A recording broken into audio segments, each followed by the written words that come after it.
විස්ට්‍රල් code එක ලබා ගන්න QR කෝඩ් එක හදන්න යනකොට ගොඩක් අයට තිබ්බ ගැටලුවක් තමයි ෆෝන් නම්බරේ ඔයාලා ගාව නැති හින්දා ඔයාලට මේ QR එක හදන්න දුන්නේ නැහැ. ඉතින් එහෙමත් නැත්නම් ඔයා පාවිච්චි කරන්නේ වෙන කෙනෙක් කලින් පාවිච්චි කරපු වාහනයක් නම් ඉතින් 2023 අවුරුද්දේදී QR කෝඩ් එක හදලා තියෙන්නේ ඒ කෙනා ගාව තිබ්බ ෆෝන් නම්බරයක් දාලා.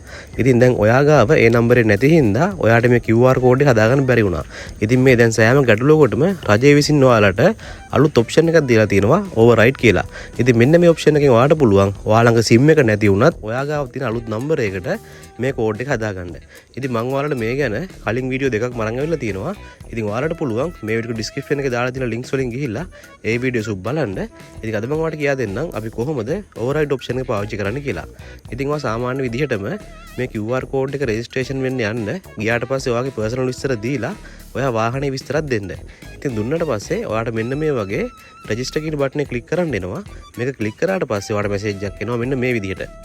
ඉතින් මේ මැසේජ් එකට ඔයා මෙන්න මේ ටික් එක දාලා ඔයාට තියෙන්නේ රෙජිස්ටර් වෙන්න. ඉතින් තප්පර දෙකක් වගේ කාලයක් ඇතුළත ඔයාට පුළුවන් ඔයාගේ වාහනේ අලුත්ම QR කෝඩ් එක හදාගන්න. ඉතින් මේක හරිම ලේසි. ඉතින් දැන් ලංකාවේ හැමෝටම පුළුවන් කිසිම ප්‍රශ්නයක් නැතුව මේ QR කෝඩ් එක 100%ක් නිවැරදිව ජෙනරේට් කරගන්න. ඉතින් තවත් ඔයාලට මොකද ප්‍රශ්න තියෙනවා නම් අනිවාර්යයෙන්ම කමෙන්ට් එකක් දාන්න. මම ඔයාලගේ ප්‍රශ්න වලට උත්තර අරන් ඉන්නම්. ඉතින් මම හිතනවා මේ පුංචි වීඩියෝ එකෙන් ඔයා ලොකු දෙයක් දැනගන්න ඇති කියලා. ඉතින් ඔයාලට මේ ගැන මුලින්දම අදහසක් ගන්න ඕන නම් මම ඔයාලා කලින් මෙන්ෂන් කරපු වීඩියෝ දෙක අනිවාර්යෙන් බලන්න. ඉතින් ඒ දෙකත් බලලා මේ වීඩියෝ එකත් බලලා ඔයාට පුළුවන් කිසිම ගැටලුවක් නැතුව මේ QR කෝඩ් එක විනාඩියක්වත් යන්න කලින් ඔයාගේ අතේ තියෙන ෆෝන් එකෙම හදාගන්න. ඉතින් එහෙනම් මම සමුගෙන යනවා. මම හිතනවා මේකේ මොන හරි දැනුවත් වෙන්න ඇති කියලා. මේ වීඩියෝට කැමති නම් ලයික් එකක් දාන්න. ඉතින් ඒ වගේම තමයි SLගේ YouTube channel subscribe කරලා නැත්නම් subscribe කරලා තියාගන්න. ඉතින් තවත් සුපිරි වීඩියෝ එකකින් අපි ඉදිරියේදී හමු වෙමු.